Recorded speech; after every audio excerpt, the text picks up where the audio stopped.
Okay, we should be good. So I'll open the staff review. The first new business on the agenda is the lacrosse field at CBC.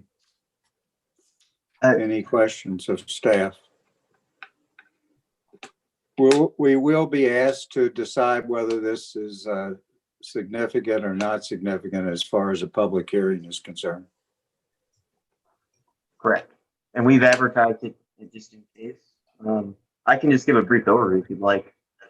Yeah, that's fine, Brian.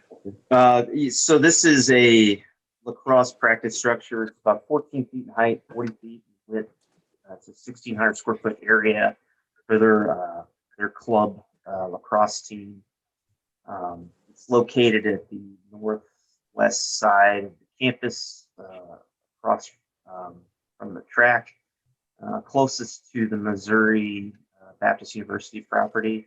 They've actually worked with Missouri Baptist to site the structure in an appropriate manner to landscape it. There is an attached landscape plan in your packet. Major Educational Campus has a 100-foot perimeter setback. When they originally built the campus in 2002, they had to receive variances to build the football stadium for the setback. They had to get a variance from the setback, and they had to do the same with this structure. That was approved, I want to say back in March. Yeah, March 15th, they received a variance to locate it in the location it's shown.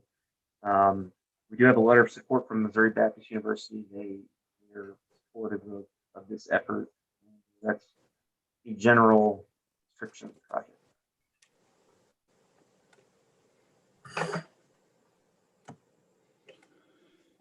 So this is just a practice court, not really a lacrosse. It's not for competition. It's just to give them something to hit lacrosse balls against and practice their skills. Yeah. Has the lacrosse started at Maryville? Maryville, that I don't know.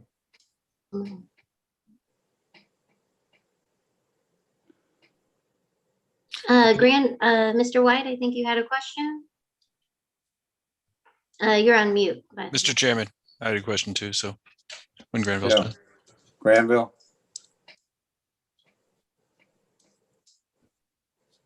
Do we have to, do we need, as a matter of courtesy, go to Creve Coeur and ask their input? No. We send out notices within 300 feet, and those notices are irrespective of boundary lines, but we don't have to officially submit to the city of Creve Coeur. Like I said, their adjacent neighbor in Creve Coeur, they're fully in favor, and they have a working relationship between the schools. I mean, it's just facing the back of a Missouri Baptist building anyway. Correct. Well, just a couple of questions of staff on this. I'm just looking at it, and it's like, as I look at this, the only person I see that's anywhere near it is Missouri Baptist. They've voted in favor of it. I don't see any impact on any neighborhoods around it. But you sent out notification. Have we received any feedback from anyone? I have not received any communication from any members of the public. I guess I'm trying to figure out if there's any, the public hearing on this doesn't feel to me to be warranted, because I just don't see this as impacting any of our neighbors, but that's my view. So that would be what I would say would be, it seems like overkill to do that at this point. That is, unless a bunch of neighbors show up and want to be on the record about it, then maybe we rethink it, but. Nobody signed up to speak either. Right. Any other questions of staff on this first agenda item? Just one follow-up question. Is that there's no lighting on this, correct? Correct. That's right. Okay. Yeah. Question. Yes, sir.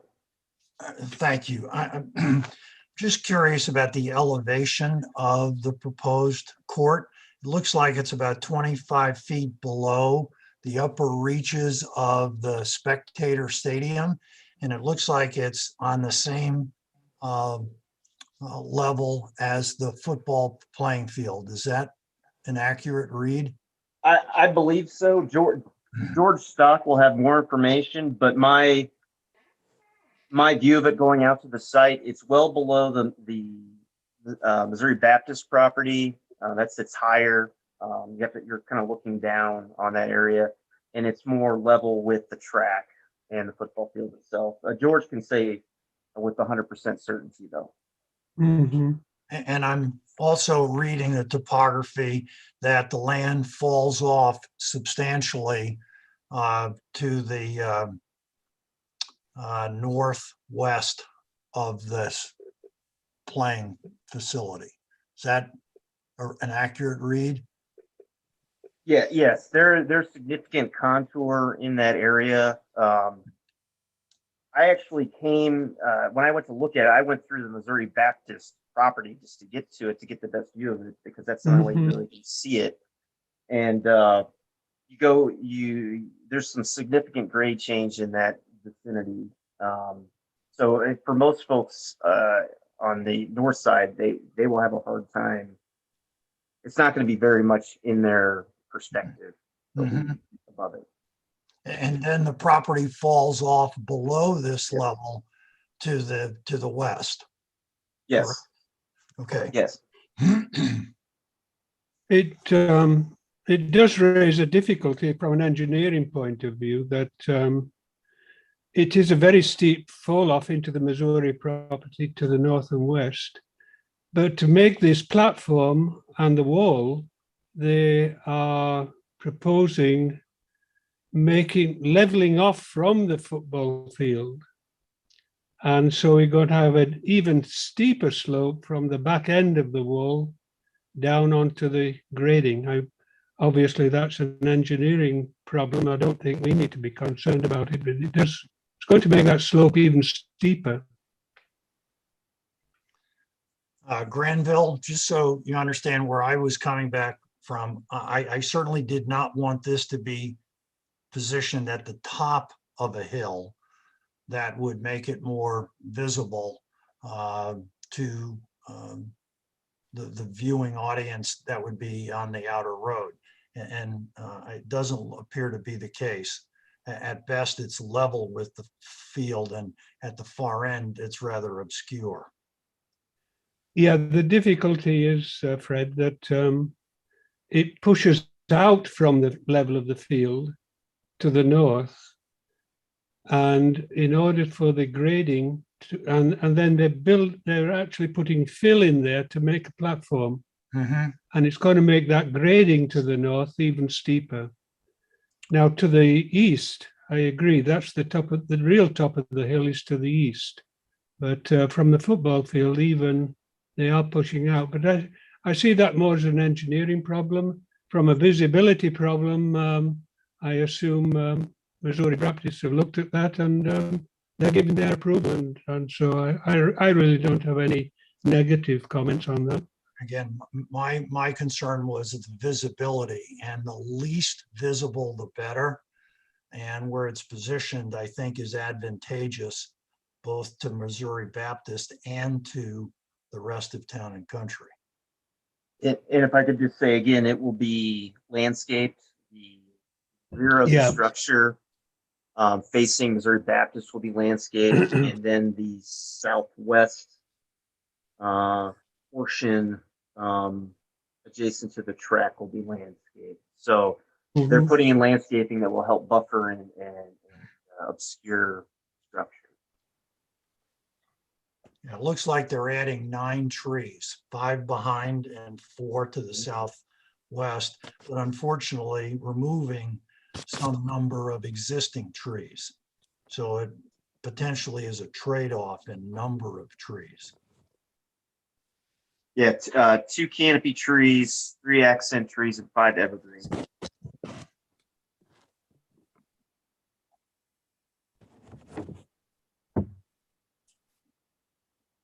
Any other comments of staff? The second agenda item is conditional use permit for an accessory structure pavilion. I believe that this was given a conditional use permit for a pergola, which they decided against. So Yes, this is sir. second choice.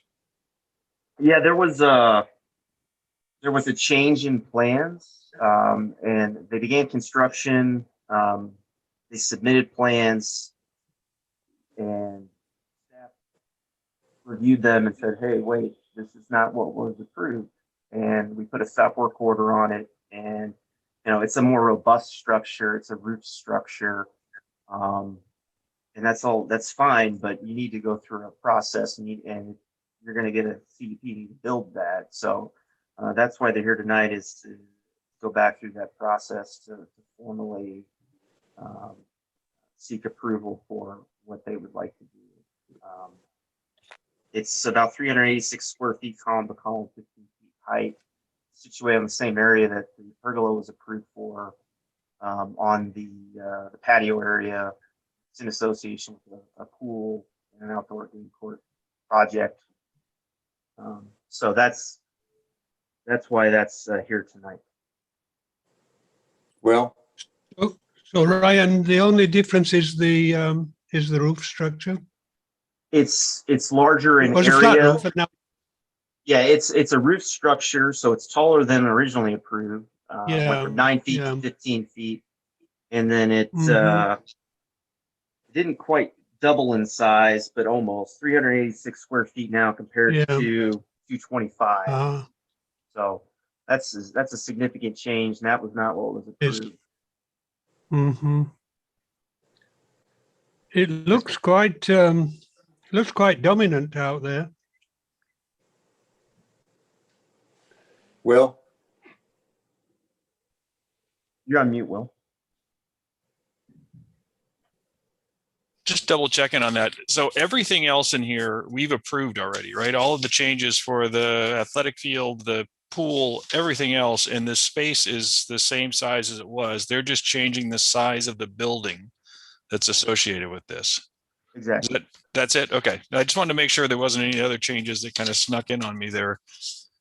So the only question here is whether they have the choice to move from a pergola to a bigger structure that would be this, what we see in the picture is already partially framed out, right?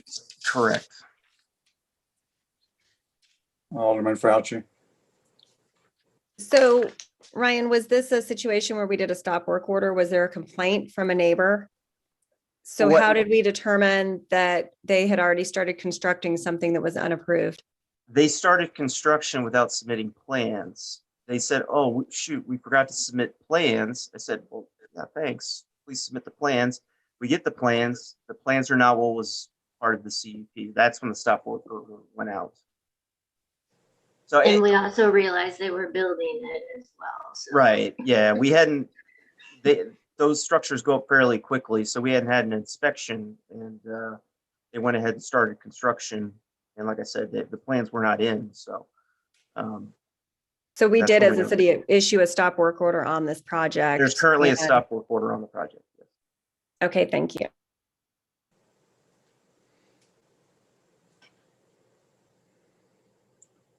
Anybody else have questions from staff? I just have to say, I mean, I'm not keen on the fact that they changed the plans and then started building and only stopped when we caught them. So I'm not sure have we done something like this before? What have we done in situations like this before where people have built beyond what their plans were? I'm failing to think of a situation where an approved conditional use permit has been changed. On the a tree house, we took down a whole floor of a Oh. tree house that had already been built.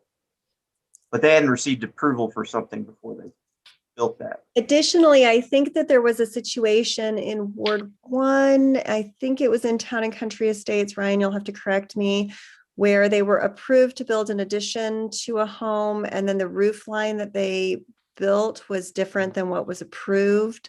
And then that came back, I believe.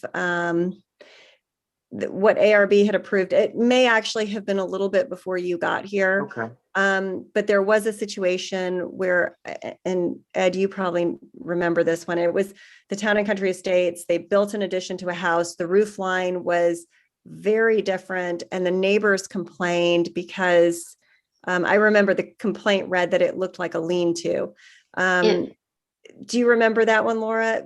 Yeah, that But we have was, seen that before, and I believe they were required to go back and put it the way that it was in the plans in that particular instance, because the new roof line would not have been approved.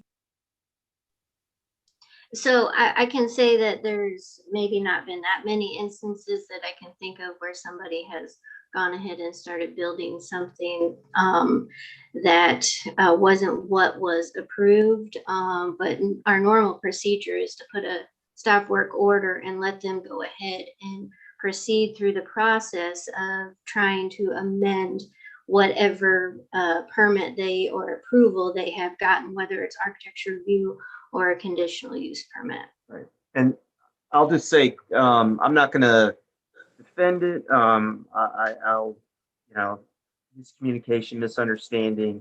They're doing the right thing by going through the process. It fits on the site in terms of its location. 15 feet in height is an allowable height for a pavilion. I think 16 is the max.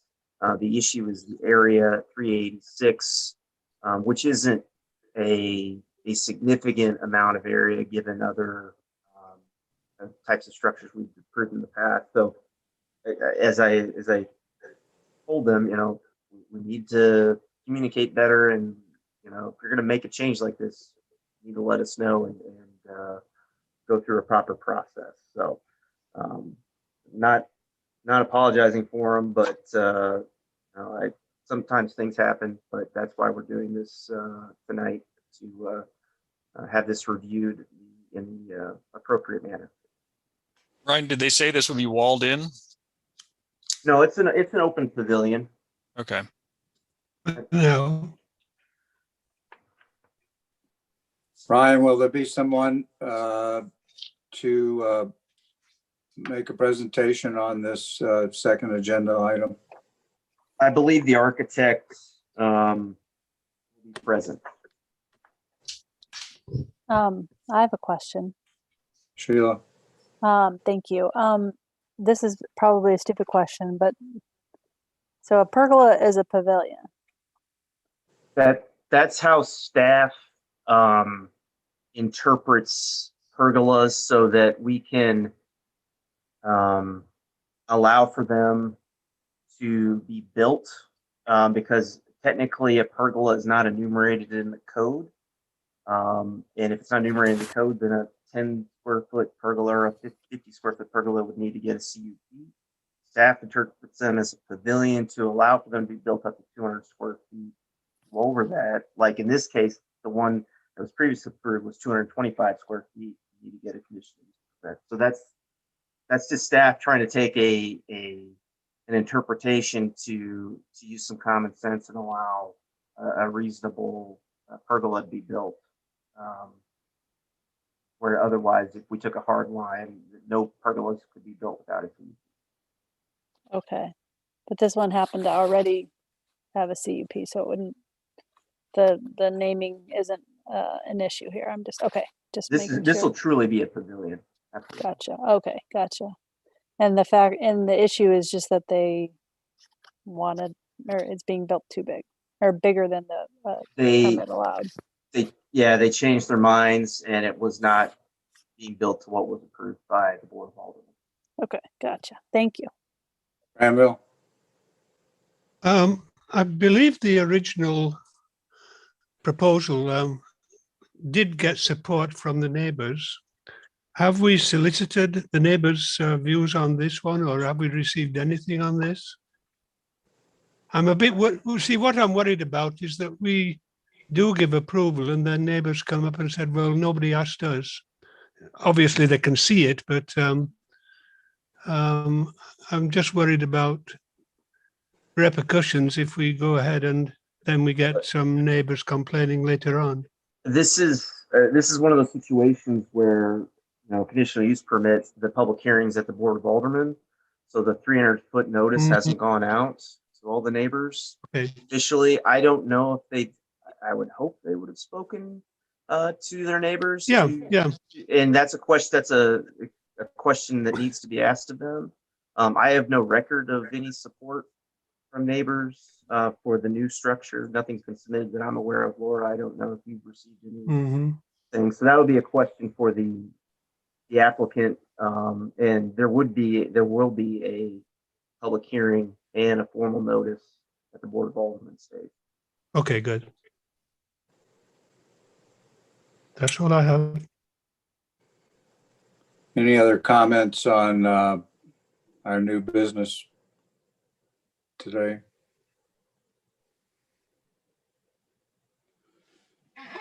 So it's at about 6 minutes. I think we can finalize this and go to the regular scheduled meeting. Alderman Fauci. Yes, so one other thing that is on our agenda this evening is the election of officers. I think given that, one, we're missing a number of folks tonight, and that at your next meeting, you will have 2 new elected officials sitting on this commission, that it would be wise to continue that election of officers to our next meeting to allow a more full Planning and Zoning Commission review of that, along with the 2 elected officials who will actually be serving for the next year on this commission to take part in that discussion. I think that's a great idea. I wonder, Ed, do we have to make any official change in our agenda to do that? No, I think as long as there's no objection from anyone, then there wouldn't need to be a formal motion to change the agenda or to do that. I think if anyone objected, then call for a motion and a vote. But if there's no objection, I think you can just proceed and do that. So we just need a motion to continue to the next meeting? No, I think if there's no objection, you can just postpone it to the next month. If any commissioner wants to object, then I would suggest have a motion and a vote. But I think that's a good idea. Okay, so we'll wrap it up and we'll see you on the